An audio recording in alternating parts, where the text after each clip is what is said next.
Good morning, all.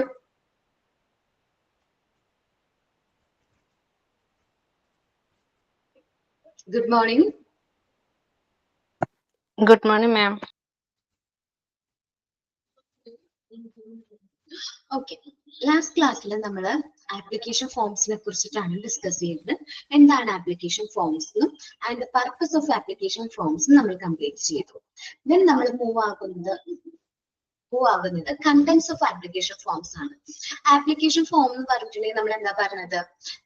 organization interview candidates fill form and the application form. Candidates details application form in the fill handwriting fill നമുക്കൊരു proof ആയിട്ട് അത് use ചെയ്യാൻ പറ്റും. അതേപോലെ തന്നെ ഒരു സ്റ്റേറ്റ്മെന്റ് ആണ്, ഒരു കൺഫൈസ് ആണെന്ന് വെച്ചിട്ടുണ്ടെങ്കിൽ നമ്മൾ കൊടുത്തിരിക്കുന്ന ഇൻഫർമേഷൻസ് എല്ലാം ട്രൂ ആണ്, കറക്റ്റ് ആണെന്ന് പറഞ്ഞ് നമ്മൾ സൈൻ ചെയ്യുന്നുണ്ട്. സോ നമുക്ക് ഡോക്യുമെന്റ്സ് ഓർഗനൈസേഷന് വേണമെങ്കിൽ ഭാവിയിൽ എന്തെങ്കിലും പർപ്പസിന് വേണ്ടി നമുക്ക് യൂസ് ചെയ്യാനൊക്കെ പറ്റും. ഇനി പിന്നെ നമ്മൾ എന്തൊക്കെ പർപ്പസ് ആണ് ആപ്ലിക്കേഷൻ ഫോമിനുള്ളതെന്ന് പറഞ്ഞു. പിന്നെ എന്താ പറയുന്നത്, കണ്ടന്റ്സ് ഓഫ് ആപ്ലിക്കേഷൻ ഫോം ആണ്. ആപ്ലിക്കേഷൻ ഫോമിൽ എന്തെല്ലാം കാര്യങ്ങളാണ് ഇൻക്ലൂഡഡ് എന്നാണ് നമ്മൾ ഡിസ്കസ് ചെയ്യാനായിട്ട് പോകുന്നത്. ഫസ്റ്റ് പറയുന്നത് personal background information. Contents in application form. The information generally required on the following item in the application form. Application form താഴെ പറയുന്ന ഐറ്റംസ് കോമൺ ആയിട്ട് കാണാറുണ്ട്. അതിൽ പറയുന്നത് പേഴ്സണൽ ബാക്ക്ഗ്രൗണ്ട് ഇൻഫർമേഷൻ ആണ്. നമ്മൾ കാൻഡിഡേറ്റ്സിന്റെ ആപ്ലിക്കൻസ് നെയിം ഫസ്റ്റ് ഓപ്ഷൻ തന്നെ എന്തായിരിക്കും, ഫസ്റ്റ് കോളം തന്നെ ഫിൽ ചെയ്ത ആപ്ലിക്കൻസിന്റെ നെയിം ആയിരിക്കും. അതേപോലെ date of birth, correspondence, permanent residential, temporary, marital status, sex, nationality, parents name, അവരുടെ annual income, may be dependent, number of dependent ഉണ്ട്, ഫുള്ള് ഡീറ്റെയിൽസ്, നമ്മുടെ ഹോബീസ്, ഇൻട്രസ്റ്റ്, പാഷൻ, ഇതെല്ലാത്തിനെ കുറിച്ചൊരു കുറച്ച് ക്വസ്റ്റ്യൻസ് എന്തിലുണ്ടാവും, ഈ ആപ്ലിക്കേഷൻ ഫോമിൽ ഉണ്ടാവും. നമ്മളത് ഫിൽ ചെയ്ത് കൊടുക്കണം. അപ്പോൾ പേഴ്സണൽ ബാക്ക്ഗ്രൗണ്ട് ഇൻഫർമേഷൻ എന്തുണ്ടാവും, ആപ്ലിക്കേഷൻ ഫോമിൽ ഉണ്ടാവും. എന്തെല്ലാം പേഴ്സണൽ ബാക്ക്ഗ്രൗണ്ട് ഇൻഫർമേഷൻ ആണ്?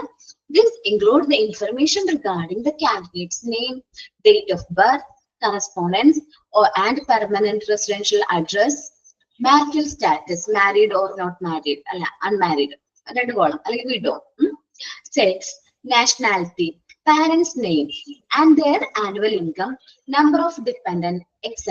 ഇതെല്ലാം ആപ്ലിക്കേഷൻ ഫോമിൽ included ആണ്. This gave the information to the management about the candidate's status of his family in the society. അപ്പോൾ നമുക്ക് സൊസൈറ്റിയിൽ ആ ഒരു ഫാമിലിയുടെ സ്റ്റാറ്റസ് നമുക്ക് ആ ഒരു ഇൻഫർമേഷൻസ് നോക്കിക്കഴിഞ്ഞാൽ നമുക്ക് മനസ്സിലാക്കാൻ പറ്റും. And background which determine his suitability to the organisation. ആ ഒരു ആപ്ലിക്കൻസിന്റെ ബാക്ക്ഗ്രൗണ്ട് നോക്കിയിട്ട് നമുക്ക് എന്ത് ചെയ്യാൻ പറ്റും, ആ വ്യക്തി നമ്മുടെ ഓർഗനൈസേഷന് സ്യൂട്ടബിൾ ആയിട്ടുള്ള ഒരാളാണോ അല്ലയോ എന്ന് നമുക്ക് എന്ത് ചെയ്യാൻ പറ്റും, തീരുമാനിക്കാനായിട്ട് പറ്റും. And also influence of these factors on his personality. ഇതെല്ലാം അദ്ദേഹത്തിന്റെ പേഴ്സണാലിറ്റിനെ ഇൻഫ്ലുവൻസ് ചെയ്യുന്ന ഫാക്ടേഴ്സ് ആണ്. ഫാമിലി എന്ന് പറഞ്ഞാൽ ഒരു വ്യക്തിയുടെ പേഴ്സണാലിറ്റിനെ ഇൻഫ്ലുവൻസ് ചെയ്യുന്നതാണല്ലോ. അപ്പൊ അത് വളരെ ഇമ്പോർട്ടന്റ് ആണ്. അപ്പൊ ആദ്യം നമ്മൾ കണ്ടന്റിൽ പറഞ്ഞ എന്താണ്, പേഴ്സണൽ ബാക്ക്ഗ്രൗണ്ട് ഇൻഫർമേഷൻ ആണ്. ഇനി നമ്മൾ ആപ്ലിക്കേഷൻ ഫോമിൽ എഡ്യൂക്കേഷൻ ബാക്ക്ഗ്രൗണ്ടിനെ കുറിച്ച് പറഞ്ഞിട്ടുണ്ടാവും. അല്ലെങ്കിൽ എഡ്യൂക്കേഷൻ ബാക്ക്ഗ്രൗണ്ട് നമ്മൾ കാൻഡിഡേറ്റ്സിന്റെ എഡ്യൂക്കേഷൻ ഇൻസ്റ്റിറ്റ്യൂഷൻസ്, നമ്മൾ എവിടെയൊക്കെയാണ് പഠിച്ചത്, സ്കൂൾ എവിടെയാണ്, കോളേജ് എവിടെയാണ്, യൂണിവേഴ്സിറ്റി എവിടെയാണ് എന്നുള്ള കാര്യങ്ങൾ ഡീറ്റെയിൽഡ് ആയിട്ട് നമ്മളിങ്ങനെ ഓരോ കോളത്തിൽ ഉണ്ടാവും. അതേപോലെ ഏത് ഇയറിലാണ് ആ കോഴ്സ് ചെയ്തത്, ഏതാണ് ഡ്യൂറേഷൻ, എത്ര ഡ്യൂറേഷൻ കൊണ്ടാണ് ആ കോഴ്സ് കംപ്ലീറ്റ് ചെയ്തത്. മേ ബി നമ്മൾ ഡിഗ്രി ഒക്കെ പറയുമ്പോൾ 3 ഇയർ കൊണ്ടാണ് കംപ്ലീറ്റ് ചെയ്യുന്നത്. സാധാരണ കോമൺ ആയിട്ട് പണ്ടത്തെ ഡിഗ്രി എങ്ങനെയാണ്, 3 ഇയേഴ്സ് ആണ്.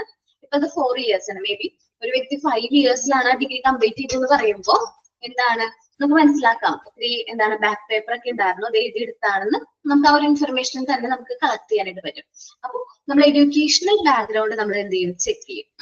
മേ ബി നമുക്ക് റെഫറൻസ് ചെക്ക് ഒന്നും പറഞ്ഞിട്ടില്ലെങ്കിൽ പോലും നമുക്ക് ഈ എഡ്യൂക്കേഷണൽ യൂണിവേഴ്സിറ്റിന്റെ ബാച്ചിലിന്റെ ഒരു കുട്ടി പഠിച്ചിട്ടുണ്ടായിരുന്നു, ആളെങ്ങനെയായിരുന്നു ഇൻഫർമേഷൻ, അല്ലെങ്കിൽ നമുക്ക് പരിചയമുള്ള ആരെങ്കിലും ആ കോളേജിലോ യൂണിവേഴ്സിറ്റിയിലോ ഉണ്ടെങ്കിൽ നമുക്ക് ഇൻഫർമേഷൻസ് കളക്ട് ചെയ്യാനായിട്ട് എളുപ്പമാണ്. അപ്പൊ നമ്മൾ പറഞ്ഞ എന്താണ്, ആപ്ലിക്കേഷൻ ഫോംസിൽ ഇൻക്ലൂഡ് ചെയ്ത ഒരു ഐറ്റം ആണ് എന്ത്, educational backgrounds. This consists of details about the candidate's educational institution, such as school, college, university etcetera.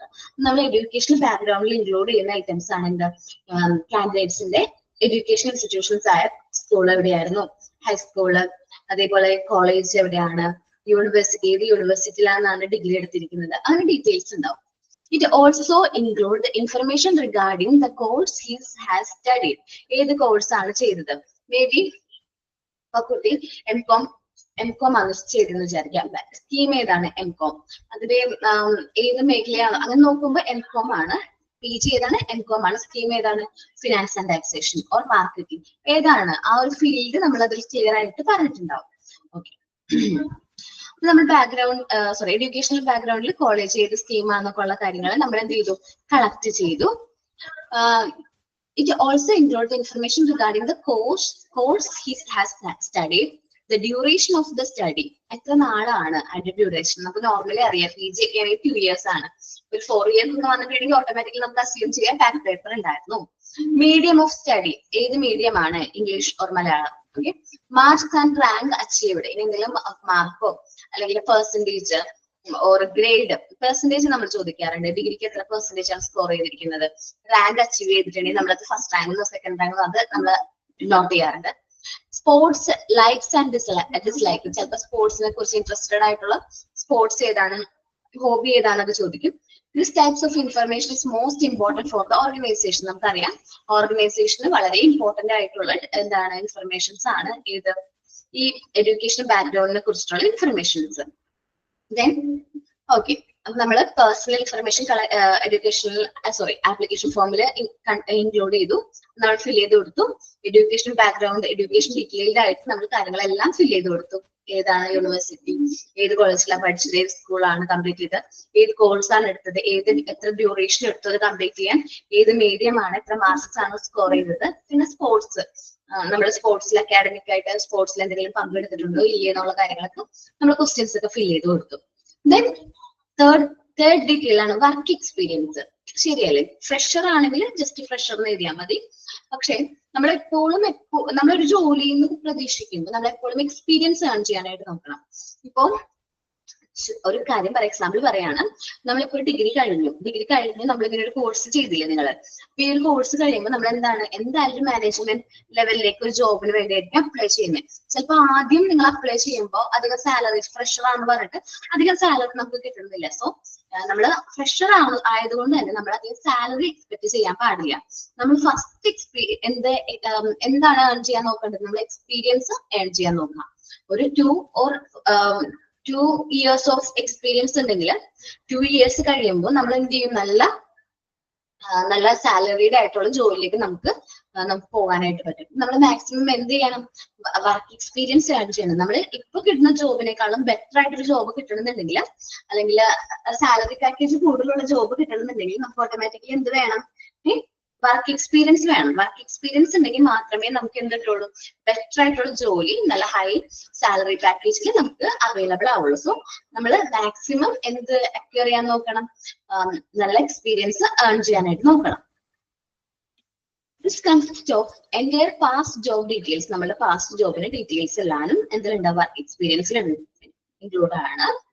Greater trust is led to on types of job, duration of working each job, reason for exist from the previous job duties, responsibility handled, salary package, etc. Okay, നമ്മൾ ആദ്യം work ചെയ്ത ജോലി related ആയിരിക്കും നമുക്ക് പിന്നീട് കിട്ടുന്ന ജോബുകളെല്ലാം. കാരണം experience ആണ്. കാരണം നമ്മൾ ഏത് ഫീൽഡിലാണോ എക്സ്പീരിയൻസ് ഉള്ളത് നമുക്ക് അതേ ഫീൽഡിൽ തന്നെയായിരിക്കും നമുക്ക് പിന്നീടുള്ള ജോലികളും കിട്ടുന്നത്, അല്ലെങ്കിൽ ജോബ് കിട്ടുന്നത്. നിങ്ങൾ ശ്രദ്ധിക്കണം, നമ്മൾ ഫസ്റ്റ് സെലക്ട് ചെയ്യുന്ന ജോബ് നമ്മുടെ പാഷനും ഇൻട്രസ്റ്റും ഉള്ള ജോബ് വേണം നമ്മൾ സെലക്ട് ചെയ്യാൻ. കാരണം നമ്മൾ ആദ്യം ചെയ്യുന്ന ജോബ് തന്നെയായിരിക്കും നമുക്ക് റിലേറ്റഡ് ആയിട്ടുള്ള ജോബ് ആയിരിക്കും പിന്നീടായാലും നമുക്ക് അക്യൂർ ചെയ്യാനായിട്ട് പറ്റുന്നത്. അപ്പോ ജോബ് ഏത് ടൈപ്പ് ഓഫ് ജോബാണ് നമ്മൾ മുമ്പ് ചെയ്തിരുന്നത്? Duration of working each job. ഓരോ ജോബിലും നമ്മൾ എത്ര നാള് വർക്ക് ചെയ്തിട്ടുണ്ട്. നമ്മൾ മാക്സിമം പെട്ടെന്ന് ഷിഫ്റ്റ് ചെയ്യാതിരിക്കാൻ നോക്കണം. എന്ന് വെച്ചാൽ ഒരു ജോബില് ഒരു 3 മാസം വർക്ക് ചെയ്തു, പിന്നെ വേറൊരു ജോബിലേക്ക് ഷിഫ്റ്റ് ചെയ്തു. അതൊരു ഫ്ലെക്സിബിലിറ്റി ഇല്ലാത്ത പോലെയാണ്. പക്ഷെ ഒരു ജോബില് ഒരു 1 year വർക്ക് ചെയ്തു, മറ്റൊരു ജോബിൽ 2 years വർക്ക് ചെയ്തു, പിന്നെ വന്ന ജോബിൽ 3 years. അപ്പം നമ്മുടെ ഓർഗനൈസേഷൻ നോക്കുമ്പോൾ എന്താണ്, ആൾ കുറച്ച് സ്റ്റേബിൾ ആണ്, കുഴപ്പമില്ല, ആള് കുറച്ചും കൂടി ഹയർ ആയിട്ടുള്ള പോസ്റ്റിലേക്കാണ് അദ്ദേഹം എന്ത് ചെയ്തിരിക്കുന്നത്, വർക്ക് ചെയ്തിട്ടുള്ളത്, നമുക്ക് മനസ്സിലാക്കാനായിട്ട് പറ്റും. അപ്പൊ പിന്നെ നമ്മളെന്താ പറയുക, duration of the job, duration of the work in each job, reason for exist, എന്താണ് നമ്മൾ പ്രീവിയസ് ജോബ് എക്സിസ്റ്റ് ചെയ്യാനുള്ള കാരണം. നമ്മൾ നിലവിൽ ബെറ്റർ ആയിട്ടുള്ള ഓപ്പർച്യൂണിറ്റീസ് നോക്കി, അല്ലെങ്കിൽ ഒരു റെപ്യൂട്ടഡ് ഫേമിൽ വർക്ക് ചെയ്യാനുള്ള താല്പര്യം കൊണ്ടാണ്, അല്ലെങ്കിൽ എന്റെ കരിയർ ഗ്രോത്ത് ആൻഡ് ഡെവലപ്മെന്റ് വേണ്ടിയിട്ടാണ്, ആ ഒരു രീതിയിൽ നമ്മൾ ആ ഒരു ആൻസർ ഫിൽ ചെയ്യുക. Job duties and responsibility handle, നമ്മൾ എന്തൊക്കെ ജോബ് ഡ്യൂട്ടീസ് ആയിരുന്നു ആ ഒരു ജോബ് ചെയ്ത സമയത്ത് ചെയ്തിരുന്നത്, എന്തൊക്കെ റെസ്പോൺസിബിലിറ്റീസ് ആയിരുന്നു ഹാൻഡിൽ ചെയ്തത്. ലാസ്റ്റ് സാലറി പാക്കേജ്, അത് സാധാരണ ചോദിക്കാറുണ്ട് എല്ലാ ഓർഗനൈസേഷനും, കാരണം നമ്മുടെ ലാസ്റ്റ് സാലറി പാക്കേജിൽ നിന്നായിരിക്കും നമുക്കൊരു അപ്രിസിയേഷൻ കിട്ടുന്നത് ഇവിടെ, salary package etcetera. This data updates the organization about the candidate's job stability. നമ്മൾ ഈ ഇൻഫർമേഷൻസ് നോക്കിയിട്ടാണ് കാൻഡിഡേറ്റ്സിന്റെ ജോബ് സ്റ്റെബിലിറ്റിനെ കുറിച്ച് മനസ്സിലാക്കുന്നത്. അതേപോലെ ഹിസ് ബിഹേവിയർ ടുവേഴ്സ് വർക്ക്, അദ്ദേഹത്തിന്റെ ബിഹേവിയറിനെ കുറിച്ച് നമുക്ക് മനസ്സിലാക്കാൻ പറ്റുന്നത്, ആ വർക്കിനോടുള്ള ബിഹേവിയർ എങ്ങനെയാണെന്ന് മനസ്സിലാക്കുന്നതും ഈ ഡീറ്റെയിൽസ് നോക്കിയിട്ടാണ്. His attitude and loyalty towards the previous employer, നമ്മൾ മുമ്പ് ജോബ് വർക്ക് ചെയ്ത എംപ്ലോയർ ആയിട്ട് എങ്ങനെയാണ് ലോയൽറ്റി, സത്യസന്ധരാണോ എന്നുള്ള കാര്യങ്ങളൊക്കെ നമുക്ക് മനസ്സിലാക്കാൻ പറ്റുന്നത് ഈ വർക്ക് എക്സ്പീരിയൻസിന്റെ ബേസിലാണ്. അപ്പോ മാക്സിമം ഇപ്പൊ ഒരു വ്യക്തി 3 years എക്സ്പീരിയൻസും അതേപോലെ തന്നെ റൈറ്റ് ക്വാളിഫിക്കേഷൻ ഉണ്ട്, ഒരാള് ഫ്രഷർ ആണ്, എന്താണ് പറയാ ക്വാളിഫിക്കേഷൻ ഉണ്ട്, അപ്പൊ മാക്സിമം ആൾക്കാരെ ഹയർ ചെയ്യും, ഓർഗനൈസേഷൻ ഹയർ ചെയ്യുകയാണെങ്കിൽ ആരെ ഹയർ ചെയ്യുള്ളൂ, എക്സ്പീരിയൻസ്ഡ് ആയിട്ടുള്ള ഒരു വ്യക്തിനെ ഹയർ ചെയ്യുള്ളൂ.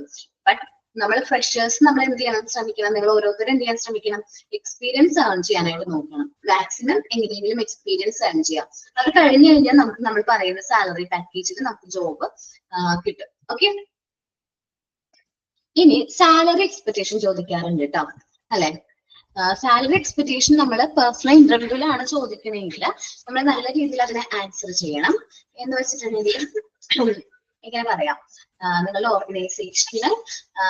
ഓർഗനൈസേഷൻ്റെതായ രീതിയിൽ എന്താണോ സാലറി, ഓർഗനൈസേഷൻ തന്നെ ഫിക്സ് ചെയ്യാനോ, നമ്മൾ പെട്ടെന്ന് തന്നെ ഒരു ഹൈ സാലറി പാക്കേജ് പറയോ പാടില്ല. ഒരു റീസണബിൾ ആയിട്ടുള്ള രീതിയിലുള്ള ഒരു സാലറി പാക്കേജ് നമ്മൾ എന്ത് ചെയ്യാം, കൊടുക്കാം. Application form also ask for the salary that candidate is presently obtained and what he is expecting from the organization. അദ്ദേഹം ഇപ്പൊ എത്രയാണോ സാലറി ഒബ്റ്റെയിൻ ചെയ്യുന്നത് അത് അവിടെ ചോദിക്കും. അതേപോലെ എന്താണ് നമ്മുടെ ഓർഗനൈസേഷൻ എക്സ്പെക്ട് ചെയ്യുന്നത്, ഓട്ടോമാറ്റിക്കലി എന്തായിരിക്കും, നമ്മുടെ സാലറിയേക്കാളും ഒരു ഹയർ ആയിട്ടുള്ള എമൗണ്ട് ആയിരിക്കും നമ്മൾ സാലറി എക്സ്പെക്ട് ചെയ്യുന്നത്. നോർമൽ ആയിരിക്കും, ഇപ്പൊ ഒരാൾക്ക് 15,000 50 അല്ല 15 കിട്ടുകയാണെങ്കിൽ മേ ബി 20 to 25 ആയിരിക്കും അദ്ദേഹത്തിന്റെ എക്സ്പെക്ടേഷൻ. ഓക്കെ, പേഴ്സണൽ ഐറ്റംസ് ചോദിക്കാറുണ്ട് ആപ്ലിക്കേഷൻ ഫോമിൽ, പിന്നെ ഇൻക്ലൂഡ് ചെയ്യുന്ന ഐറ്റംസ് ആണ് എന്ത്, personal item. This comprise a person's like and dislike, may be politics ഇഷ്ടമാണോ അല്ലയോ, അല്ലെങ്കിൽ സ്പോർട്സ് എന്തെങ്കിലും ഇഷ്ടമാണോ, അങ്ങനെയൊക്കെ ചോദിക്കാറുണ്ട്. അസോസിയേഷൻ മെമ്പർഷിപ്പ്, എന്തെങ്കിലും അസോസിയേഷനിൽ മെമ്പർഷിപ്പ് ഉണ്ടോ, സ്പോർട്സ് എന്തൊക്കെയാണ്, ഹോബീസ് എന്തൊക്കെയാണ് എന്നുള്ള പേഴ്സണൽ ക്വസ്റ്റ്യൻസും ആപ്ലിക്കേഷൻ ഫോമിൽ ഇൻക്ലൂഡ് ചെയ്യാറുണ്ട്. ദെൻ റെഫറൻസ് ആണ്, നമ്മൾ ഡീറ്റെയിൽഡ് ആയിട്ട് റെഫറൻസിനെ കുറിച്ച് പറഞ്ഞാണ്. റെഫർ ചെയ്യുന്ന ആളുടെ നെയിം, അഡ്രസ്, കോൺടാക്ട് ഡീറ്റെയിൽസ് നമ്മൾ എന്ത് ചെയ്യാറുണ്ട്, ആപ്ലിക്കേഷൻ ഫോമിൽ ഫിൽ ചെയ്യാറുണ്ട്. It includes the name and address and the contact details of the person who can contact four reference. നമുക്ക് റെഫറൻസിന് വേണ്ടി കോൺടാക്ട് ചെയ്യേണ്ട വ്യക്തിയുടെ ഡീറ്റെയിൽസും നെയിമും അഡ്രസ്സും ഒക്കെ നമ്മൾ അതിൽ ഫിൽ ചെയ്യും. മേ ബി മെയിൽ ഐ ഡി കൊടുക്കാറുണ്ട്, ഫോൺ നമ്പർ കൊടുക്കാറുണ്ട്. ഓക്കെ, ഇത്രയും കാര്യങ്ങളാണ് ആപ്ലിക്കേഷൻ ഫോമിൽ എന്തുള്ളത് ഇൻക്ലൂഡഡ് ആയിട്ടുള്ളത്. ആപ്ലിക്കേഷൻ ഫോമിൽ എന്താ പറയുക, കണ്ടന്റ്സ് ആണ് ഈ പറഞ്ഞ 6 പോയിന്റ്സ്. ഒന്ന് റീഡ് ചെയ്ത് എല്ലാവരും.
ക്ലിയർ ആയിട്ട് മനസ്സിലായോ?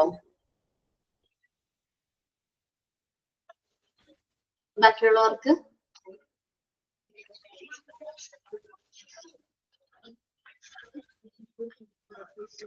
ഓക്കെ. നമുക്ക് കണ്ടന്റ്സ് കഴിഞ്ഞ് കഴിഞ്ഞാൽ അഡ്വാൻറ്റേജ് ഓഫ് ആപ്ലിക്കേഷൻ ഫോം ആണ് പറയാൻ പോകുന്നത്. എന്തൊക്കെ അഡ്വാൻറ്റേജ് ആണ് ആപ്ലിക്കേഷൻ ഫോമിനുള്ളത്? ശരിക്കും പറഞ്ഞാൽ ഒത്തിരി അഡ്വാൻറ്റേജസ് ഉണ്ട്, നമുക്ക് നോക്കാം. Advantages of using application forms are standardized application form given a formal introduction of the potential applicant. നമുക്ക് potential ആയിട്ടുള്ള applicants ഒരു സ്റ്റാൻഡേർഡ് ആയിട്ടുള്ള ആപ്ലിക്കേഷൻ ഫോം ഫില്ല് ചെയ്യിപ്പിക്കുന്നതിലൂടെ ആ ഒരു കാൻഡിഡേറ്റ്സിനെ കുറിച്ചിട്ടുള്ള ഫോർമൽ ആയിട്ടുള്ള ഇൻട്രൊഡക്ഷൻ നമുക്ക് കിട്ടും. ഇത് ചില നെയിം, പേരെന്താണ്, പേഴ്സണൽ ഡീറ്റെയിൽസ് എന്താണ്, എക്സ്പീരിയൻസ് എന്താണ്, എഡ്യൂക്കേഷൻ ക്വാളിഫിക്കേഷൻ എന്താണെന്നുള്ള ഡീറ്റെയിൽസ് ഒക്കെ നമുക്ക് ആ ഒരു ആപ്ലിക്കേഷൻ ഫോം ചെക്ക് ചെയ്യുമ്പോൾ മനസ്സിലാവും. With the help of the application form, the firm is able to extract the valuable information about different applicants and compare them. നമുക്ക് ആപ്ലിക്കേഷൻ ഫോമിന്റെ ഹെൽപ്പോട് കൂടി നമുക്ക് വാല്യുബിൾ ആയിട്ടുള്ള ഇൻഫർമേഷൻസ് എക്സ്ട്രാക്ട് ചെയ്തെടുക്കാനും അത് നമ്മൾ ആപ്ലിക്കേഷൻ ഫോം സ്ക്രൂട്ടനൈസ് ചെയ്യൂലേ, ആ സമയത്ത് കമ്പയർ ചെയ്ത് നോക്കാനും പറ്റും. ഓരോ ആപ്ലിക്കൻസിനെയും വെച്ച് കമ്പയർ ചെയ്യാനായിട്ട് ഈ ഇൻഫർമേഷൻസ് നമ്മൾ കളക്ട് ചെയ്ത ഇൻഫർമേഷൻസ് ഹെൽപ്പ് ചെയ്യുന്നുണ്ട്. The firm has the right to reject the applicant who does not meet the minimum job qualification after proper screening of the applicants. അപ്പോൾ നമ്മള് എന്താണ് ആപ്ലിക്കേഷൻ ഫോം നല്ല രീതിയിൽ സ്ക്രീൻ ചെയ്തതിനു ശേഷം നമ്മൾ പറഞ്ഞിട്ടുള്ള എന്താണ് ജോബ് ക്വാളിഫിക്കേഷൻ മെറ്റ് ചെയ്തിട്ടില്ലെങ്കിൽ, ഇല്ലാത്ത പക്ഷം നമുക്ക് അവരെ റിജക്ട് ചെയ്യാനുള്ള ഒരു ഓപ്ഷൻ ഉണ്ട്. മെറ്റ് ചെയ്തില്ലെങ്കിൽ നമുക്ക് അവരെ എന്ത് ചെയ്യാൻ പറ്റും? റിജക്ട് ചെയ്യാനായിട്ട് പറ്റും. ഓക്കെ, എന്നുവെച്ചാല് മേ ബി ഒരു MBA ഒരു മാനേജിംഗിലേക്കാണ്, MBA in HR ആണ്. MBA in HR with 5 years experience ആണ് നമ്മൾ റിക്വസ്റ്റ് ചെയ്തത്. നമ്മൾ ആ ജോബിന് വേണ്ടി വെച്ച ക്വാളിഫിക്കേഷൻ, ജോബ് ക്വാളിഫിക്കേഷൻ. പക്ഷെ കുറെ പേര് MBA in HR ഫ്രഷേഴ്സ് ഉണ്ട്, അതേപോലെ MBA in HR 2 years ഉണ്ട്, MBA in മറ്റേതെങ്കിലും ഫീൽഡ്, ഫിനാൻസോ മാർക്കറ്റിങ്ങോ ആ ഒരു ഫീൽഡിൽ 5 years എക്സ്പീരിയൻസ് ഉണ്ട്. സോ നമ്മൾ മറ്റ് ജോബ് നമ്മൾ പറഞ്ഞ ജോബ് ക്വാളിഫിക്കേഷൻ അച്ചീവ് ചെയ്യാത്തവരെയൊക്കെ നമ്മൾ എന്ത് ചെയ്യും? റിജക്ട് ചെയ്യും. നമ്മൾ പറഞ്ഞ കറക്റ്റ് ആയിട്ട് ജോബ് ക്വാളിഫിക്കേഷൻ മെറ്റ് ചെയ്ത ആൾക്കാരെ മാത്രം നമ്മൾ എന്ത് ചെയ്യും? അടുത്ത സെലക്ഷനിലേക്ക് വിടും, സെലക്ഷൻ പ്രോസസ്സിലേക്ക് കടത്തി വിടും. Okay, it helps in forming the basic to start a conversation in process of an interview. നമുക്ക് ഒരു വ്യക്തിനെ കുറിച്ച് ഒരു ഡീറ്റെയിൽസ് അറിയാതെ ഇന്റർവ്യൂ ചെയ്യുന്നതിലും നല്ലതായിട്ടുള്ള ഒരു കാര്യമാണ് ആ വ്യക്തിനെ കുറിച്ച് എന്തെങ്കിലുമൊക്കെ അറിയാം. മേ ബി ഒരു അദ്ദേഹത്തിന്റെ പേരെങ്കിലും അറിയാം. നമ്മളോട് വെൽക്കം ചെയ്യുമ്പോൾ നമ്മൾ ആ ഒരു ഓഫീസിലേക്ക് കയറി വരുമ്പോൾ വെൽക്കം നമ്മുടെ പേര് വെച്ച് നമ്മൾ എന്ത് ചെയ്യാണ് പറയുകയാണെങ്കിൽ വെൽക്കം എന്താണ് വെൽക്കം കൃഷ്ണപ്രിയ സിഡൗൺ എന്ന് പറയുകയാണെങ്കിൽ നമുക്കൊരു കോൺഫിഡൻസ് ആണ്, നമ്മൾ അറിയാം, അല്ലെങ്കിൽ നമ്മുടെ പേരെങ്കിലും അറിയാലോ, നമുക്ക് സംസാരിച്ചറിയാലോ. ഒരു ഫോർമൽ കോൺവെർസേഷൻ സ്റ്റാർട്ട് ചെയ്യാൻ നമ്മൾ ഈ ഒരു ആപ്ലിക്കേഷൻ ഫോമിൽ ഇൻഫർമേഷൻസ് നമുക്ക് യൂട്ടിലൈസ് ചെയ്യും അവര്. ഓക്കെ, ഇനി ഡിസഡ്വാൻറ്റേജ് ഓഫ് ആപ്ലിക്കേഷൻ ഫോം ഉണ്ട് കേട്ടോ, കുറച്ച് ഡിസഡ്വാൻറ്റേജ് ഉണ്ട്, നമുക്ക് നോക്കാം. In selection process using the application form create various problem which are attribute to the following factors. ചെറിയ പ്രശ്നങ്ങളൊക്കെ വരാറുണ്ട്, കുറച്ച് ഡിസഡ്വാൻറ്റേജസ് ഒക്കെ ഉണ്ട്. Sometimes this firm designs certain application form very carelessly. ചില ഫോമുകൾ കെയർലെസ് ആയിട്ട് എന്ത് ചെയ്യാറുണ്ട്? ഫിൽ ചെയ്യാറുണ്ട്. And few applicants expert in giving false information about their qualification, which is difficult to verify. അപ്പോൾ മേ ബി ആപ്ലിക്കൻസിന് ഡൗട്ട് വന്നു കഴിഞ്ഞിട്ടുണ്ടെങ്കിൽ മേ ബി നമ്മൾ ഓർഗനൈസേഷൻ ഉദ്ദേശിച്ച രീതിയിലായിരിക്കില്ല അവർ എന്ത് ചെയ്യുന്നത്, അത് ആൻസർ ചെയ്യുന്നത്. സോ അങ്ങനെ ഫോൾസ് ആയിട്ടുള്ള ഇൻഫർമേഷൻസ് നമ്മൾ എന്താ പറയാ ആപ്ലിക്കൻസ് കൊടുക്കുകയാണെങ്കിൽ നമുക്കത് വെരിഫൈ ചെയ്യാനായിട്ട് ഭയങ്കര ഡിഫിക്കൽറ്റീസ് ആയിരിക്കും. There can be a possibility that the HR person face problems in assessing the information about the applicant that are mentioned in the application form. Maybe എന്താണ് HR പേഴ്സൺസിന് പ്രശ്നങ്ങൾ ഫേസ് ചെയ്യാറുണ്ട്. കാരണം informations നമുക്ക് clear ആയിട്ട് read ചെയ്യാൻ പറ്റില്ല. കാരണം അറിയാലോ, ഹാൻഡ് റൈറ്റിംഗ് ആണ്, സ്വന്തം ഹാൻഡ് റൈറ്റിംഗ് ആണ് നമ്മളത് ഫിൽ ചെയ്ത് കൊടുക്കുന്നത്. റീഡബിൾ അല്ലാത്ത ഫോർമാറ്റ് ആണ്, അല്ലെങ്കിൽ നമുക്ക് ഒട്ടും റീഡ് ചെയ്യാൻ പറ്റുന്നില്ല. സ്പെല്ലിംഗ് മിസ്റ്റേക്ക് ഒക്കെ വന്നു കഴിഞ്ഞാൽ അപ്പൊ തന്നെ റിജക്ട് ചെയ്യും ആപ്ലിക്കേഷൻ. ഓക്കെ, അങ്ങനെ വരാണെങ്കിലും അതും അതിന്റെ ഡിസഡ്വാൻറ്റേജ് ആണ്. പിന്നെ മേ ബി ആപ്ലിക്കേഷൻ ഫോംസിന്റെ ഡാറ്റാസ് നഷ്ടപ്പെട്ടു പോകാനുള്ള ചാൻസ് ഉണ്ട്. അങ്ങനെ വന്നാലും അതൊരു ആപ്ലിക്കേഷൻ ഫോമിന്റെ ഡിസഡ്വാൻറ്റേജ് ആണ്. ഓക്കെ, അതോടെ പറഞ്ഞിട്ടില്ല, ഞാൻ ആഡ് ചെയ്തേണ്ട. എന്തെല്ലാമാണ് അഡ്വാൻറ്റേജ്, എന്തെല്ലാമാണ് ഡിസഡ്വാൻറ്റേജ് എന്നുള്ളത് റീഡ് ചെയ്ത് നോക്കി.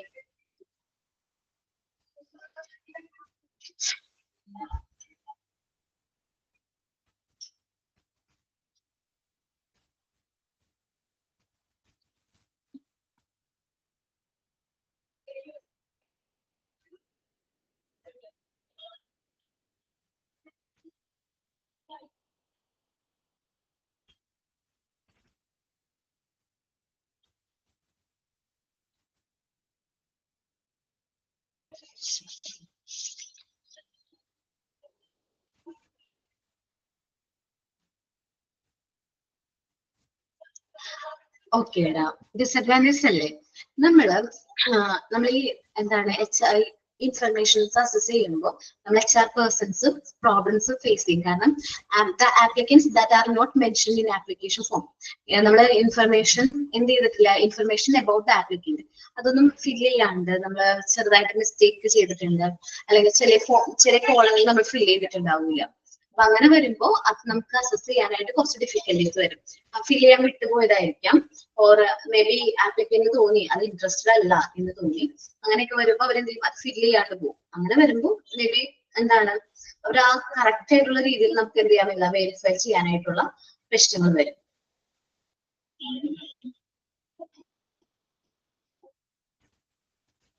പിന്നെ നമ്മള് എല്ലാ ഇൻഫർമേഷൻസും ആപ്ലിക്കേഷൻ ഫോമിൽ ഇൻക്ലൂഡ് ചെയ്യണമെന്നില്ല.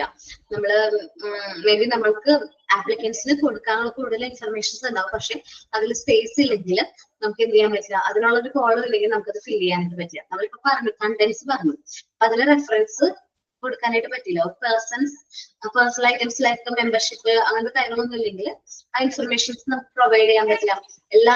എല്ലാ ഓർഗനൈസേഷന്റെ ആപ്ലിക്കേഷൻ ഫോംസും സെയിം അല്ല, സെയിം ഫോർമാറ്റ് അല്ല.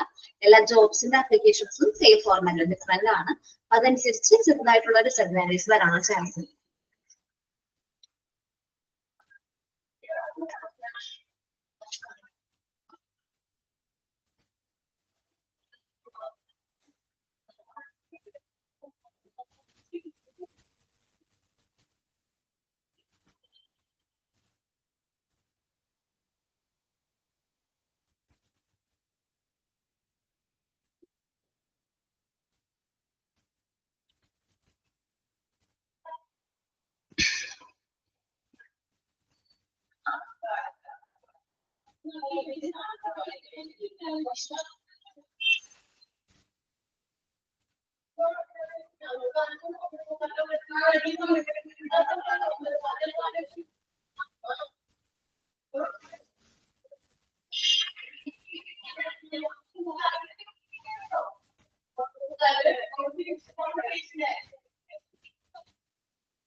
അഡ്വാൻറ്റേജ് ഡിസഡ്വാൻറ്റേജ് റീഡ് ചെയ്തോ? ഓക്കെ, നമ്മള് ഫസ്റ്റ് ആദ്യം തന്നെ പഠിച്ചത് എന്തായിരുന്നു, പ്രിലിമിനറി ഇന്റർവ്യൂ ആയിരുന്നു. അത് കഴിഞ്ഞ ആപ്ലിക്കേഷൻ ഫോം കഴിഞ്ഞു. അപ്പൊ ഫസ്റ്റ് സ്റ്റെപ്സ് നമ്മളുടെ എന്താണ്, സ്ക്രീനിങ് ഓഫ് ആപ്ലിക്കേഷൻ ഫോംസ് കഴിഞ്ഞു. നെക്സ്റ്റ് നമ്മുടെ സെലക്ഷനിൽ അടുത്ത സ്റ്റെപ്പ് എന്താണ്, സെലക്ഷൻ ടെസ്റ്റ് ആണ് അല്ലെ? സെലക്ഷൻ ടെസ്റ്റ്, നമുക്ക് സെലക്ഷൻ ടെസ്റ്റിനെ കുറിച്ചിട്ട് കൂടുതൽ ഡീറ്റെയിൽഡ് ആയിട്ട് നോക്കാം. The tests are also known as psychological tests. നമ്മുടെ സെലക്ഷൻ ടെസ്റ്റിനെ നമ്മൾ വേറെ പേരും കൂടി പറയുന്നുണ്ട്, എന്താണ് psychological test.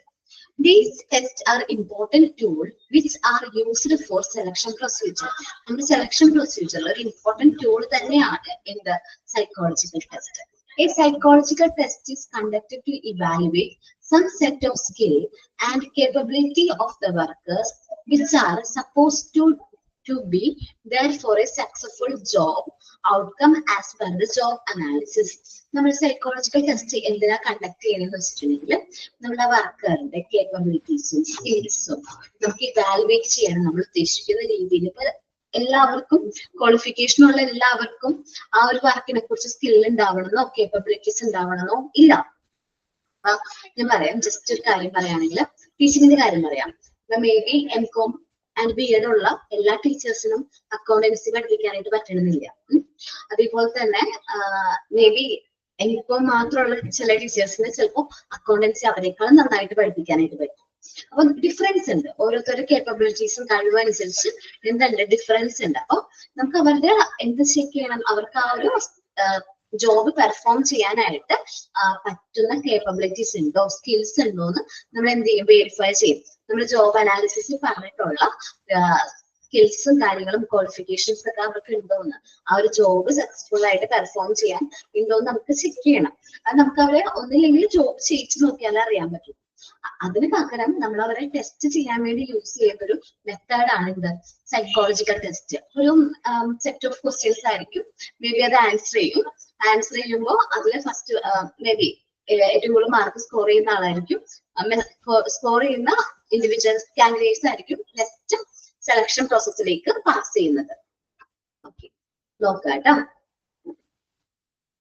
A test is a tool designed to evaluate selective psychological elements. നമ്മൾ സെലക്റ്റീവ് ആയിട്ടുള്ള psychological elements evaluate ചെയ്യാനായിട്ട് നോക്കും. The primary reason for conducting the test in selection procedure is to easily and accurately evaluate the difference between job-related capacities and skill of the individual. നമ്മൾ എന്തിനാണ് selection test conduct ചെയ്യുന്നതെന്ന് വെച്ചിട്ടുണ്ടെങ്കിൽ അത് കുറച്ചും കൂടി easy ആക്കും, കുറച്ചുകൂടി എന്താണ് ആക്യുറേറ്റ് ആക്കാണ്. അവർ ചെയ്യേണ്ട ജോബ് റിലേറ്റഡ് ആയിട്ടുള്ള കേപ്പബിലിറ്റീസ് എന്തൊക്കെയാണ്, സ്കിൽസ് എന്തൊക്കെയാണ്, ഇൻഡിവിജ്വലിന്റെ പേഴ്സണൽ സ്കിൽസ് എന്തൊക്കെയാണ് എന്നുള്ള കാര്യങ്ങളൊക്കെ നമുക്ക് മനസ്സിലാക്കാനായിട്ട് ടെസ്റ്റ് കൂടുതലായിട്ട് ഹെൽപ്പ് ചെയ്യുന്നുണ്ട്. A human capabilities are interconnected to each other. ഒരു വ്യക്തിയുടെ കേപ്പബിലിറ്റീസ് എന്ന് പറഞ്ഞാൽ ഇന്റർകണക്റ്റഡ് ആണ്. മറ്റൊരാളെ സംബന്ധിച്ച് മേ ബി ഡിഫറൻസ് ആയിരിക്കും. സെയിം കോളേജിൽ നിന്ന്, സെയിം യൂണിവേഴ്സിറ്റിയിൽ നിന്ന്, സെയിം ഡിഗ്രി വാങ്ങിച്ച് പാസ് ചെയ്ത രണ്ട് വ്യക്തികൾ എടുക്കുകയാണെങ്കിൽ പോലും മേ ബി അവരുടെ കപ്പാസിറ്റീസ് എങ്ങനെയായിരിക്കും, ഡിഫറെന്റ് ആയിരിക്കില്ലേ അല്ലേ? ഓരോരുത്തരുടെ കഴിവ് അതിൽ വളരെ ഇമ്പോർട്ടന്റ് ആണ്, ഡിഫറെന്റ് ആയിരിക്കും. അപ്പൊ ഓരോ വ്യക്തിയുടെയും പേഴ്സണൽ ആപ്ലിക്കേഷൻസ് ഡിഫറെന്റ് ആയിരിക്കും. Human capabilities are interconnected to each other. Complicated in nature. Complicated ആണ്, ഓരോ വ്യക്തിയുടെ സ്വഭാവം എന്ന് പറഞ്ഞാൽ വളരെ കോംപ്ലിക്കേറ്റഡ് ആണ്. Therefore, they must be understood in relation to each other. അപ്പോൾ നമ്മൾ ഓരോ വ്യക്തിയെ നല്ല രീതിയിൽ മനസ്സിലാക്കണം എന്നുണ്ടെങ്കിൽ, അവരുടെ കേപ്പബിലിറ്റീസും സ്കിൽസും നമുക്ക് മനസ്സിലാക്കണം എന്നുണ്ടെങ്കിൽ സെലക്ഷൻ ടെസ്റ്റ് കമ്പൽസറി ആയിട്ട് ചെയ്യണം. ഓക്കെ, ഇനി according to Wayne F. Cascio, a psychological test is a standardized measure of behavior. ഒരു സൈക്കോളജിക്കൽ ടെസ്റ്റ് എന്ന് പറയുന്നത് ഒരു സ്റ്റാൻഡേർഡൈസ്ഡ് മെഷർ ഓഫ് ബിഹേവിയർ ആണ്. ഒരു വ്യക്തിയുടെ ബിഹേവിയർ മെഷർ ചെയ്യാൻ നമുക്ക് യൂസ് ചെയ്യാൻ പറ്റുന്ന ഒരു സ്റ്റാൻഡേർഡ് ആണ് എന്ത് സൈക്കോളജിക്കൽ ടെസ്റ്റ്. ഇനി according to Cronbridge, a test is a systematic procedure for comparing the behavior of two or more persons. നമ്മുടെ ടെസ്റ്റ് സെലക്ഷൻ ടെസ്റ്റ് എന്ത് ചെയ്യാനായിട്ട് ഹെൽപ്പ് ചെയ്യുന്നുണ്ട്, രണ്ടോ അതിൽ കൂടുതലോ വ്യക്തികളുടെ സ്വഭാവങ്ങൾ ബിഹേവിയർ ആയിട്ട് കമ്പയർ ചെയ്യാനായിട്ട് നമുക്ക് ഈ സൈക്കോളജിക്കൽ ടെസ്റ്റ് യൂസ് ചെയ്യാനായിട്ട് പറ്റും.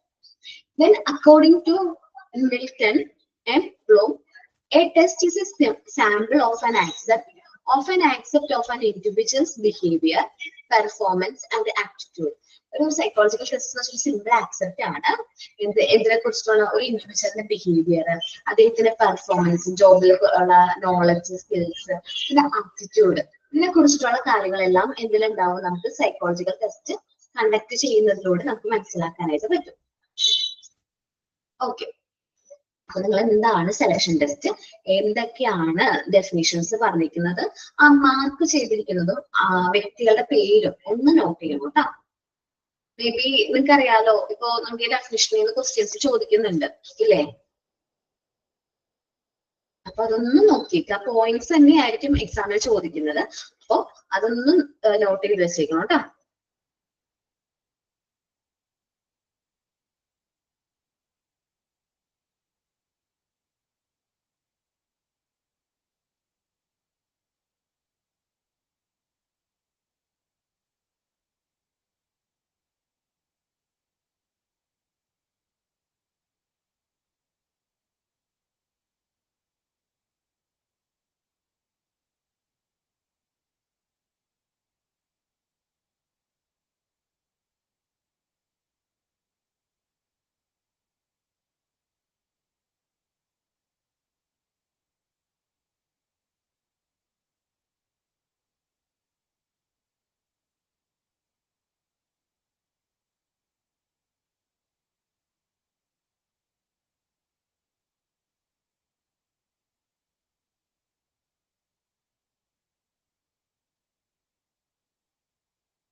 ഓക്കെ കേട്ടോ.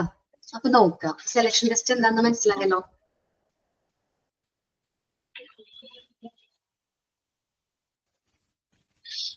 ടൈപ്സ് ഓഫ് ടെസ്റ്റ് ആണ്. Selection test can be classified as follows. നമ്മൾ സെലക്ഷൻ ടെസ്റ്റിനെ നമ്മൾ 5ആയിട്ട് ക്ലാസിഫൈ ചെയ്തിട്ടുണ്ട്. നിങ്ങളെ ചാപ്റ്ററിൽ കാണുന്നത് ക്ലിയർ ആണോ എന്ന് അറിഞ്ഞുകൂടാ. ക്ലിയർ അല്ലെങ്കിൽ ഞാൻ പറയുന്നത് അനുസരിച്ച് അതൊന്ന് എഴുതി വെക്കുന്നത് നല്ലതായിരിക്കും കേട്ടോ. ക്ലിയർ ആണോ നിങ്ങൾ ടെക്സ്റ്റ് ബുക്കിൽ? ക്ലിയർ ആണോ? എന്താ റെസ്പോണ്ട് ചെയ്യാത്തെ? ടെസ്റ്റ് ഒന്നും അടുത്തുണ്ടാവില്ലായിരിക്കും അല്ലെ? ഓക്കെ. സെലക്ഷൻ ടെസ്റ്റിൽ ഫസ്റ്റ് 5ആയിട്ട് നമ്മൾ ക്ലാസിഫൈ ചെയ്തിട്ടുണ്ട്. ഫസ്റ്റത്തേതാണ് aptitude test, then achievement test, interest test, personality test, situational test. എന്തെല്ലാമാണ്? Aptitude test, achievement test, interest test, personality test and situational test. ഇതിൽ ആപ്റ്റിറ്റ്യൂഡ് ടെസ്റ്റിനെ നമ്മൾ 4ആയിട്ട് എന്ത് ചെയ്തിട്ടുണ്ട്? ക്ലാസിഫൈ ചെയ്തിട്ടുണ്ട്. ഫസ്റ്റ് ഇന്റലിജൻസ് ടെസ്റ്റ് ആണ്, ദെൻ മെക്കാനിക്കൽ ആപ്റ്റിറ്റ്യൂഡ് ടെസ്റ്റ് ആണ്, psychomotor test and clerical aptitude test. Achievement ടെസ്റ്റിനെ നമ്മൾ 2ആയിട്ടാണ് ക്ലാസിഫൈ ചെയ്തിരിക്കുന്നത്. Job knowledge test, work sample test. Interest test വേറെ ക്ലാസിഫിക്കേഷൻ ഒന്നുമില്ല. പേഴ്സണാലിറ്റി ടെസ്റ്റിൽ ഒബ്ജക്റ്റീവ് ടെസ്റ്റും പ്രൊജക്റ്റീവ് ടെസ്റ്റ് ആയിട്ട് 2ആയിട്ട് ക്ലാസിഫൈ ചെയ്തിട്ടുണ്ട്. സിറ്റുവേഷണൽ ടെസ്റ്റിനെ ഗ്രൂപ്പ് ഡിസ്കഷൻ, ഇൻ ബാസ്കറ്റ്, അങ്ങനെ 2ആയിട്ട് വീണ്ടും ക്ലാസിഫൈ ചെയ്തിട്ടുണ്ട്. ആപ്റ്റിറ്റ്യൂഡ് ടെസ്റ്റ് എന്ന് പറഞ്ഞാൽ അഭിരുചി ടെസ്റ്റ്. നമ്മുടെ ഒരു വ്യക്തിയുടെ അഭിരുചി ആപ്റ്റിറ്റ്യൂഡ് എന്താണ് എന്ന് മനസ്സിലാക്കി ആ വ്യക്തിയുടെ കഴിവിനനുസരിച്ച് നമ്മൾ അങ്ങനെയല്ലേ നമ്മൾ എന്താണ് ആപ്റ്റിറ്റ്യൂഡ് ടെസ്റ്റ് കണ്ടക്ട് ചെയ്യാറുണ്ട്. നമ്മൾ പഠിക്കുമ്പോൾ നമ്മളുടെ ഇഷ്ടത്തിനനുസരിച്ച് നമുക്ക് ഇൻട്രസ്റ്റഡ് ആയിട്ടുള്ള ഏരിയാസ് ആയിരിക്കും നമ്മൾ സെലക്ട് ചെയ്യുന്നത്. അപ്പൊ ഒരു വ്യക്തിയുടെ ഇൻട്രസ്റ്റഡ് ഏരിയാസ് എന്നറിഞ്ഞിരിക്കുന്നത് വളരെ ഇമ്പോർട്ടന്റ് ആണ്. നമുക്ക് നോക്കാം. Aptitude test, it is a test designed for evaluating growth level achieved by someone what similar and clearly stated capabilities. Okay, അപ്പൊ ആപ്റ്റിറ്റ്യൂഡ് ടെസ്റ്റ് ഡിസൈൻ ചെയ്തിരിക്കുന്നത് എന്തിനു വേണ്ടിയിട്ടാണ്? നമ്മുടെ ഗ്രോത്ത് ലെവൽ എങ്ങനെ അച്ചീവ് ചെയ്യും, അത് എങ്ങനെയാണ് അത് അച്ചീവ് ചെയ്യുന്നത്, ക്ലിയറും എങ്ങനെ സിമിലർ ആയിട്ടുള്ള രീതിയിൽ എങ്ങനെ അത് അച്ചീവ് ചെയ്യും എന്നുള്ള കാര്യങ്ങൾ ആപ്റ്റിറ്റ്യൂഡ് ടെസ്റ്റിൽ ഉണ്ടാവും. These capability may be include presentation of dimension, numerical ability and emotional ability. അപ്പോൾ ഈ aptitude test may be presentation of dimension, എങ്ങനെയാണ് ഒരു സിറ്റുവേഷനിൽ ഇത് പ്രസന്റ് ചെയ്യുന്നത്. ഇപ്പൊ വെബ് ഡിസൈനേഴ്സ് ആണെങ്കിൽ അതെങ്ങനെ പ്രസന്റ് ചെയ്യണം, അക്കൗണ്ടന്റ് ആണെങ്കിൽ ന്യൂമറിക്കൽ എബിലിറ്റീസ് നമുക്ക് ബാലൻസ് ചെയ്യാനുള്ളതും അല്ലെങ്കിൽ ആഡ് ചെയ്യാനും ഡിഡക്ട് ചെയ്യേണ്ട ആ ഒരു എബിലിറ്റീസ് എങ്ങനെയാണ്. എച്ച് ആർ മാനേജർ ആണെങ്കിൽ ഇമോഷണൽ എബിലിറ്റി, നമ്മൾ ഏതൊരു സിറ്റുവേഷനിലും നല്ല ധൈര്യത്തോടും നല്ല കോൺഫിഡൻസോട് കൂടി നമ്മളത് എന്ത് ചെയ്യണം, ഡീൽ ചെയ്യണം. അപ്പൊ ഇതേപോലത്തെ എബിലിറ്റീസ് എങ്ങനെയാണ് എന്നാണ് എവിടെ ടെസ്റ്റ് ചെയ്യുന്നത്, ആപ്റ്റിറ്റ്യൂഡ് ടെസ്റ്റിൽ ചെക്ക് ചെയ്യുന്നത്. ആപ്റ്റിറ്റ്യൂഡിൽ these test aims at evaluating the capability of individual. ഈ ടെസ്റ്റ് എന്താ ചെയ്യുന്നത്, നമ്മൾ ഇൻഡിവിജ്വലിന്റെ എബിലിറ്റീസ് നമ്മൾ എന്ത് ചെയ്യാണ്, ഇവാലുവേറ്റ് ചെയ്യാണ്. Or the hidden ability to what has been given to him. അതേപോലെ തന്നെ ഒരു വ്യക്തിയെ സംബന്ധിച്ച് ഹിഡൻ ആയിട്ടുള്ള എബിലിറ്റീസ് ഉണ്ടാവും. അപ്പൊ അത് നമ്മൾ എന്താണ് എന്ന് തിരിച്ചറിയും. ഇഫ് പ്രൊവൈഡഡ് പ്രോപ്പർ ട്രെയിനിങ്, ചിലപ്പോൾ നമ്മൾ ആ ഹിഡൻ എബിലിറ്റി കണ്ടെത്തി അതിൽ പ്രോപ്പർ ആയിട്ട് ട്രെയിനിങ്ങും പ്രൊവൈഡ് ചെയ്ത് കഴിഞ്ഞാൽ ആ വ്യക്തിയെ നമുക്ക് ബെറ്റർ ആയിട്ട് യൂട്ടിലൈസ് ചെയ്യാനായിട്ട് പറ്റും. These test are categorised as follows. നമ്മൾ ഈ ടെസ്റ്റിനെ നമ്മൾ 3 ആയിട്ട് എന്ത് ചെയ്തിട്ടുണ്ട്, കാറ്റഗറൈസ് ചെയ്തിട്ടുണ്ട്. Intelligence test, mechanical aptitude test, psychomotor test. ഇപ്പൊ 3 ഒരെണ്ണം കൂടെ ഉണ്ട്, ക്ലറിക്കൽ ആപ്റ്റിറ്റ്യൂഡ് ടെസ്റ്റ് കേട്ടോ. അപ്പോൾ ഇന്റലിജൻസ് ടെസ്റ്റ് ആണ്. These tests are made for the purpose evaluating various mental tasks. അപ്പോൾ ഇന്റലിജൻസ് ടെസ്റ്റിലാണ് reasoning, comprehension and judgement related ആയിട്ടുള്ള ക്വസ്റ്റ്യൻസ് വരുന്നത്. PSC എക്സാം എഴുതിയവർക്കൊക്കെ അറിയാം, അവർക്ക് റീസണിങ് റിലേറ്റഡ് ആയിട്ടുള്ള ക്വസ്റ്റ്യൻസ് ഉണ്ടാവാറുണ്ട്, കോംപ്രിഹെൻഷൻ, അതേപോലെ ജഡ്ജ്മെന്റ് റിലേറ്റഡ് ആയിട്ടുള്ള ക്വസ്റ്റ്യൻസ്. ഇത് കൂടുതലായിട്ട് കാണുന്നത് ജഡ്ജ്മെന്റ് റിലേറ്റഡ് ആയിട്ടുള്ള ക്വസ്റ്റ്യൻസ് ആണ്.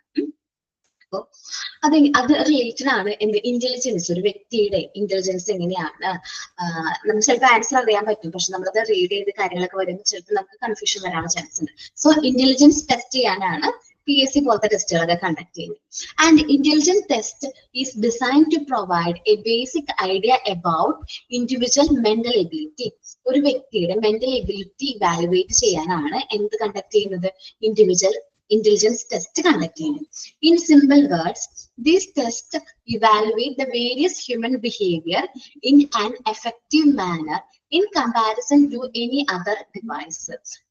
നമുക്കറിയാലോ, നമുക്ക് സിമ്പിൾ വേർഡ്സിൽ പറയുകയാണെങ്കിൽ ഒരു ഹ്യൂമൻ ബിഹേവിയർ നമുക്ക് നല്ല എഫക്റ്റീവ് ആയിട്ടുള്ള രീതിയിൽ നമുക്ക് എന്ത് ചെയ്യാനായിട്ട്, അത് കണ്ടക്ട് ചെയ്യാൻ പറ്റുന്ന ഒരു നല്ല ടെസ്റ്റ് എന്നാണ് ഇന്റലിജൻസ് ടെസ്റ്റ് ആണ്. ആ ഒരു വ്യക്തിയെ സംബന്ധിച്ച് അദ്ദേഹത്തിന്റെ ഇന്റലിജൻസ് നമ്മൾ എന്ത് ചെയ്യുന്നു, ചെക്ക് ചെയ്യാണ് ഇതേപോലത്തെ ടെസ്റ്റിലൂടെ. This test provides professionals with a standard way to compare the performance of individual with others. മറ്റൊരു വ്യക്തിയെ തമ്മിൽ കമ്പയർ ചെയ്യാനായിട്ട് നമ്മളത് ഹെൽപ്പ് ചെയ്യുന്നു. ഇപ്പൊ സെയിം ക്വാളിഫിക്കേഷൻ, സെയിം എക്സ്പീരിയൻസ് ഉള്ള 2 വ്യക്തികൾ വന്നു, മേ ബി നമ്മൾ ഇന്റലിജൻസ് ടെസ്റ്റ് കണ്ടക്ട് ചെയ്യുന്നതിലൂടെ ആയിരിക്കും ആ വ്യക്തിയിൽ ആരെ നമ്മൾ സെലക്ട് ചെയ്യണം, ആർക്കാണ് കൂടുതൽ മാർക്ക് സ്കോർ ചെയ്യുന്നത്. അപ്പൊ നമ്മൾ ആ ഒരു വ്യക്തിനെ നമ്മൾ എന്ത് ചെയ്യുന്നു, സെലക്ട് ചെയ്യുന്നു. Who belongs to same age group.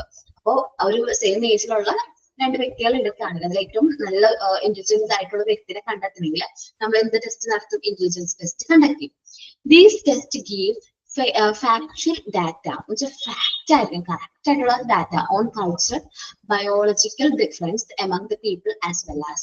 അപ്പോൾ ഇത് കറക്റ്റ് ആയിട്ടുള്ള ഡാറ്റാസ് ആണ്, കറക്റ്റ് ആയിട്ടുള്ള കൾച്ചറൽ ബാക്ക്ഗ്രൗണ്ട് ഡിഫറൻസ് പീപ്പിൾസിനനുസരിച്ച് നമുക്ക് ടെസ്റ്റ് ചെയ്യാനായിട്ട് അത് ഹെൽപ്പ് ചെയ്യുന്നുണ്ട്. ഇനി മെക്കാനിക്കൽ ആപ്റ്റിറ്റ്യൂഡ് ടെസ്റ്റ് ആണ്. ഒരു വ്യക്തി ഇപ്പം may be mechanical aptitude test ഒക്കെ ഫോഴ്സിലുള്ള ആൾക്കാർക്കാണ് കൂടുതലായിട്ട് യൂസ് ചെയ്യുന്നത്. അപ്പൊ മെക്കാനിക്കൽ എബിലിറ്റീസ് എങ്ങനെയുണ്ട്, ആ ഒരു പൊസിഷൻ വർക്ക് ചെയ്യാനുള്ള അദ്ദേഹത്തിന് മെക്കാനിക്കൽ സ്കിൽ ഉണ്ടോ, ചിലപ്പോ എഞ്ചിനീയറിംഗ് മെക്കാനിക്കോ മെക്കാനിക്കൽ എഞ്ചിനീയറിംഗ് ഒക്കെ പാസ്സായ വ്യക്തികളായിരിക്കാം മേ ബി, പക്ഷെ അവർക്ക് ആ ഒരു പ്രവൃത്തി പരിചയം ഉണ്ടാവണമെന്നില്ല. ഈ ടൂൾസ് ഒക്കെ യൂസ് ചെയ്യാനുള്ള പ്രവൃത്തി പരിചയം ഉണ്ടാവണമെന്നില്ല. So mechanical aptitude tests are also called mechanical ability test. Mechanical aptitude testന്റെ മറ്റൊരു പേരാണ് mechanical ability test. These tests are assessed by most of the employer. സാധാരണ ഈ ഒരു ടെസ്റ്റ് കണ്ടക്ട് ചെയ്യാറുണ്ട്. നിങ്ങൾക്കറിയോ നേവിയുടെ ആർമിയുടെ എയർഫോഴ്സിനൊക്കെ എന്തുണ്ട്, എൻട്രൻസ് എക്സാം പോലൊരു എക്സാം ഉണ്ട്. ഫ്രണ്ട്സോ അല്ലെങ്കിൽ കസിൻസോ ബ്രദേഴ്സോ ആരെങ്കിലൊക്കെ എഴുതിയിട്ടുണ്ടോ നേവിയുടെ എൻട്രൻസ് എക്സാം? ഇല്ല, ഓക്കെ, ആരും എഴുതിയിട്ടില്ല. അപ്പം ഇങ്ങനൊരു എക്സാം ഉണ്ട്, മെക്കാനിക്കൽ എബിലിറ്റി ടെസ്റ്റ് ഉണ്ട്. മേ ബി +2 കഴിയുന്ന, +2 സയൻസ് എടുത്ത് പാസ്സാവുന്ന ആർക്ക് വേണമെങ്കിൽ നമുക്ക് ഈ മെക്കാനിക്കൽ ടെസ്റ്റ് എഴുതാനും അതിൽ സെലക്ഷൻ കിട്ടാൻ കൂടുതൽ മാർക്ക് സ്കോർ ചെയ്യുകയാണെങ്കിൽ നമുക്ക് നല്ല ഇൻസ്റ്റിറ്റ്യൂട്ടിലൊക്കെ പഠിക്കാനായിട്ട് ഉള്ള ഇതുണ്ട്. അപ്പൊ അങ്ങനെ ടെസ്റ്റുകൾ കണ്ടക്ട് ചെയ്യുന്നുണ്ട്. These tests are assessed by most of the employers. Employees ആണ് ഈ ടെസ്റ്റ് അസസ് ചെയ്യുന്നത്. For example navy, army, air force and mainly private organisations. സാധാരണ പ്രൈവറ്റ് ഓർഗനൈസേഷൻസ് ഒക്കെ എന്ത് ചെയ്യുന്നുണ്ട്, ഇതേപോലത്തെ ടെസ്റ്റുകൾ കണ്ടക്ട് ചെയ്യുന്നുണ്ട്. These tests are used by the employer during the phase of job application. Job application കിട്ടുമ്പോൾ തന്നെ ഈ ഒരു ടെസ്റ്റ് കണ്ടക്ട് ചെയ്യാറുണ്ട്. And doing well in this test means the candidate is capable of the job he is looking for. ആ ജോബിൽ നല്ല രീതിയിൽ, ആ test നല്ല രീതിയിൽ കംപ്ലീറ്റ് ചെയ്യുന്ന ആളായിരിക്കും എന്താണ് ആ ജോബ് ചെയ്യാനായിട്ട് കേപ്പബിൾ ആയിട്ടുള്ള ഒരു വ്യക്തി. Every candidate seeking a new job in mechanical field or promotion to new position. അപ്പോൾ ആ ഒരു ഫീൽഡിൽ നല്ല രീതിയിൽ ആ ജോബ് ചെയ്യാൻ പറ്റുന്ന വ്യക്തിയാണെങ്കിൽ, every candidate ആ ജോബിന് വേണ്ടി നോക്കുകയാണെങ്കിൽ മേ ബി പ്രൊമോഷൻ ആയിരിക്കും. അപ്പൊ ഈ ടെസ്റ്റ് പാസ്സാകുന്നവരെ നമ്മൾ എന്ത് ചെയ്യും, ആ ജോബ് അസൈൻ ചെയ്ത് കൊടുക്കും. Every candidate seeking a new job in mechanical field or the promotion to new position is required to pass this test before he is offered the job. നമ്മൾ ആ ജോബിലേക്ക് ഓഫർ ചെയ്യുന്നതിന് മുമ്പായിട്ട് നമ്മൾ ഈ ടെസ്റ്റ് എന്ത് ചെയ്യേണ്ടതായിട്ട് വരും, പാസ് ചെയ്യേണ്ടതായിട്ട് വരും. ഈ മെക്കാനിക്കൽ എബിലിറ്റി ടെസ്റ്റ് പാസ് ചെയ്താൽ മാത്രമേ നമുക്ക് വേണ്ടി പ്രൊമോഷനോ അല്ലെങ്കിൽ ഹയർ ലെവൽ ജോബോ കിട്ടണമെന്നുള്ളൂ. അപ്പൊ എന്താണ് ആപ്റ്റിറ്റ്യൂഡ് ടെസ്റ്റ് എന്നും എന്താണ് ഇന്റലിജൻസ് ടെസ്റ്റ് എന്നും എന്താണ് മെക്കാനിക്കൽ ടെസ്റ്റ് എന്നും റീഡ് ചെയ്ത് നോക്കട്ടോ.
ഓക്കെ, ദെൻ നമ്മൾ 3 ടെസ്റ്റുകൾ നോക്കി. അടുത്തതാണ് psycho motor test.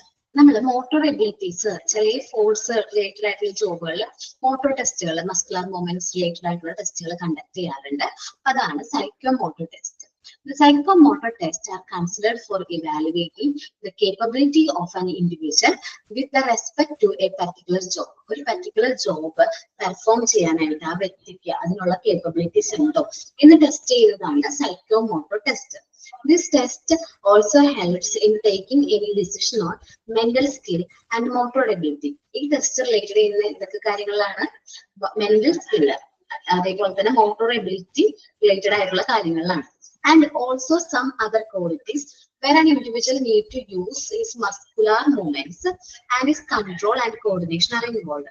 The individual ഈ കാര്യങ്ങൾ എന്തൊക്കെ ക്വാളിറ്റീസ് വരുന്നത്? മസ്കുലർ മൂവ്മെന്റ്സ്, അതിന്റെ കൺട്രോൾ ആൻഡ് കോർഡിനേഷൻ ഒക്കെ ഈ ഒരു ടെസ്റ്റിലൂടെ നമുക്ക് മനസ്സിലാക്കാനായിട്ട് പറ്റും. These tests are used to select the workers for semi-skilled job. Skilled ആയിട്ടുള്ള ജോബ് അല്ല, സെമി സ്കിൽഡ് ജോബ്, കൂടുതൽ അധ്വാനം വേണ്ട ജോബുകൾ. Labour jobs such as packing, testing, examination, sampling work, assembling work ഒക്കെ ചെയ്യുന്നവർക്കാണ് നമ്മൾ എന്ത് ടെസ്റ്റ് കണ്ടക്ട് ചെയ്യുന്നത്? സൈക്കോമോട്ടോർ ടെസ്റ്റ് കണ്ടക്ട് ചെയ്യുന്നത്. ടെസ്റ്റ് ആണ് clerical aptitude test. These tests are designed with the purpose of recognizing such candidates who are capable of working actively and perfectively in administrative role. ഈ clerical aptitude test conduct ചെയ്യുന്നത് administrative role നല്ല രീതിയിൽ active ആയിട്ടും perfect ആയിട്ടും work ചെയ്യാൻ പറ്റുന്ന ആൾക്കാരാണ് clerical aptitude test conduct ചെയ്യുന്നത്. Any mistake in billing, accounting or shipping information may causes a big loss to the organization. അപ്പം ബില്ലിങ്ങിലോ അക്കൗണ്ടിങ്ങിലോ ഷിപ്പിംഗ് ഇൻഫർമേഷനിലോ എന്തെങ്കിലും എന്താണ് മിസ്റ്റേക്ക് വന്നു കഴിഞ്ഞാൽ അത് ഓർഗനൈസേഷന് വലിയ നഷ്ടം വരാനുള്ള ചാൻസ് ഉണ്ട്. The organization use this test while hiring people for clerical jobs. അപ്പോ ഈ ഓർഗനൈസേഷൻ എന്ത് ചെയ്യുന്നുണ്ട്?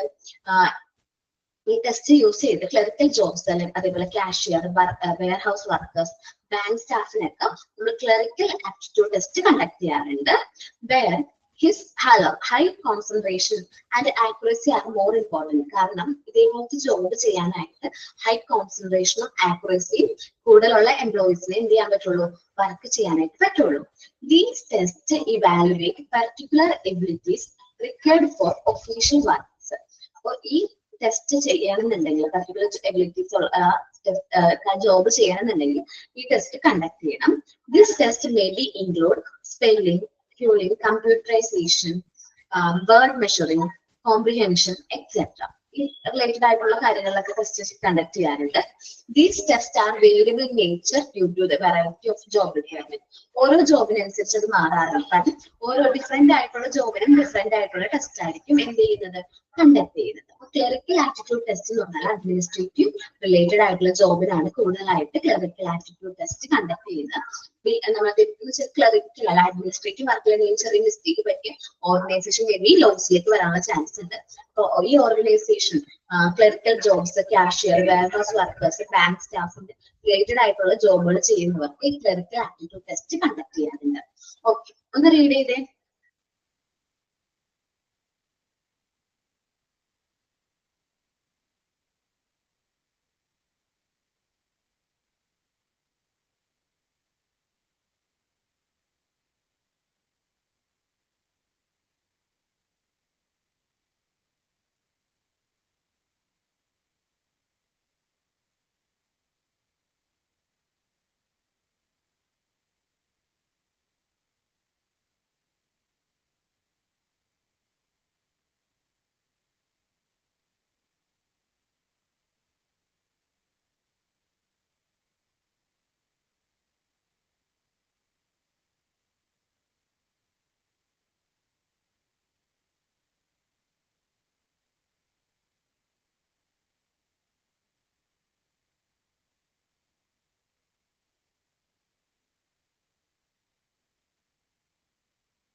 ഓക്കെ, അപ്പൊ നമ്മള് ഇത്രയും വെച്ചിട്ട് ആപ്റ്റിറ്റ്യൂഡ് ടെസ്റ്റ് വരെയും ആണ് ഇന്ന് ക്ലാസ് എടുക്കുന്നത്. നല്ല രീതിയിൽ റീഡ് ചെയ്ത് നോക്കാം.